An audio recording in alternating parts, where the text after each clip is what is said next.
इस देश में आज सबसे ज्यादा अगर दुर्दशा है तो गोवंश की है। दो काम नहीं होने चाहिए, दोनों काम हो रहे हैं। नदियों को बांधना नहीं चाहिए और गायों को खुला छोड़ना नहीं चाहिए। बजाओ तो अच्छे से बजाओ, कचरा ना करना। नदियां बांधी जा रही है, गौ माता खुली घूम रही हैं। करंट वाले तार लगाए गए महाराज, करंट लग रहा है उनको, आरी वाले तार लगे, उनके हाथ पैर कट रहे हैं, पेट कट रहा, पूंछ कट रही है। लोग कह देते महाराज दूध नहीं देती। कि आपसे विनम्र भाव से कह रहा हूं, आप वृद्ध हो जाएं, आपका बालक आपको घर से निकाल दे, आपको कैसा लगेगा? बोलो भाई। गाय हमारी माता है। इतना विशाल यज्ञ हो रहा है, आहुतियां पड़ रही हैं, वेद ध्वनि हो रही, क्षणा गाय को खिलाए और हाथ जोड़ के गौ माता से प्रार्थना करे, माँ मेरे गर्भ की रक्षा तुम्हारे हाथों में है। धर्म मंच से ब्राह्मण कह रहा है, आराम से प्रसव निपट जाएगा, किसी डॉक्टर की जरूरत नहीं।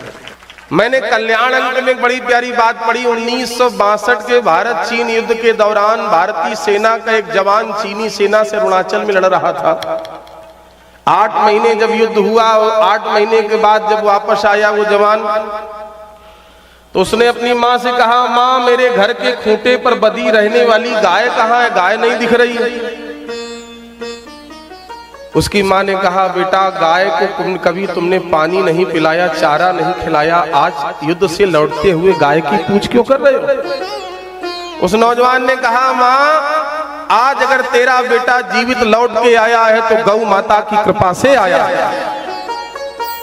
दुश्मन की गोली जब मेरे सीने को भेदने के लिए युद्ध के मैदान में आगे आती थी तो मैं अपनी आंखों से देखता था, मेरे घर के खूंटे पर बंधी हुई बूढ़ी गाय मेरे सामने खड़े होकर मेरे प्राणों की रक्षा कर लेती थी।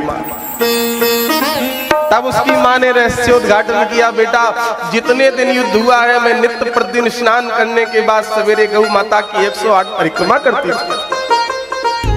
और महाराज गौ माता से प्रार्थना करती थी, हे गौ माता पति का सौभाग्य जीवन से जा चुका है, इकलौता बेटा है, बेटे के जीवन की डोर गौ माता तुम्हारे हाथ है। आज वो गाय माता मारी मारी घूम रही है महाराज। बरसात के मौसम में बाढ़ में फंस के प्राण दे रही है। गर्मी के मौसम में कल मैं गया था देवी जी के स्थान में, इतनी सुंदर गौ सेवा मैंने वहां देखी है।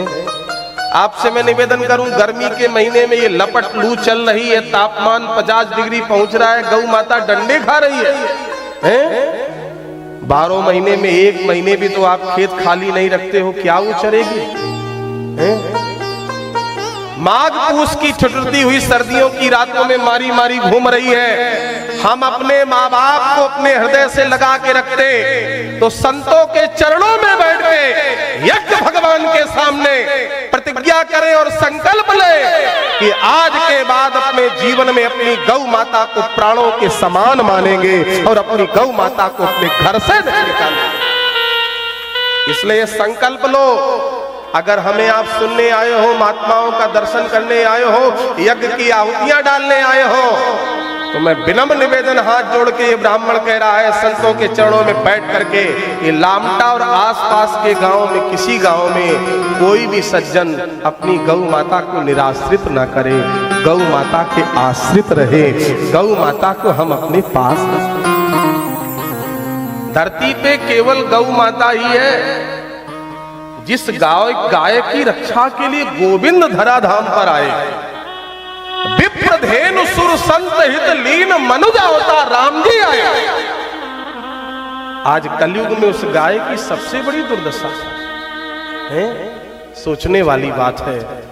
इसलिए अपनी अपनी गौ माता को अपने पास रखें। और वैज्ञानिकों ने भी सिद्ध किया, गाय माता के वेद लक्षणा गाय के केवल 1 चम्मच घी को आप हवन में डालो, 1 टन ऑक्सीजन आपको मिलेगी।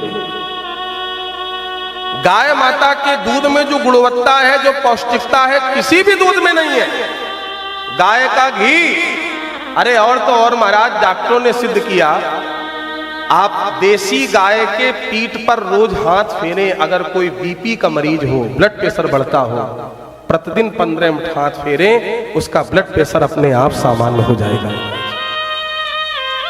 हमारे यहाँ उत्तर प्रदेश में एक जगह है इटावा, महाराज जी, मुलायम सिंह जी का क्षेत्र है।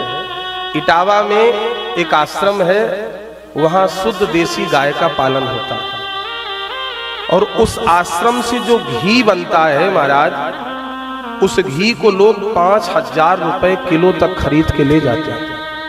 और ऐसे ऐसे शुगर के रोगी जिनका शुगर 500, 600 पहुंचता था, वो गाय का घी खाने के बाद अपने आप उनका शुगर समाप्त हो गया, बिल्कुल सामान्य।